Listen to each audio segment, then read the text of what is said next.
ఏంటంటే, కుటుంబాలు పతనమైపోవడానికి కారణం ఏంటంటే, సంఘాలు చీలిపోవడానికి కారణం ఏంటంటే ఐక్యత లేకపోవడమే.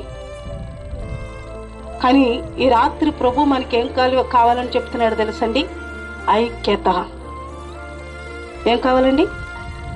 ఐక్యత అంటే చర్చిలో ఉన్నప్పుడు ఐక్యతగా ఉంటామండి, ఇంటికి వెళ్ళిపోయినప్పుడు మాకెందుకండి? ఐక్యత అంటే నేను వాళ్ళ మాట వినాలా?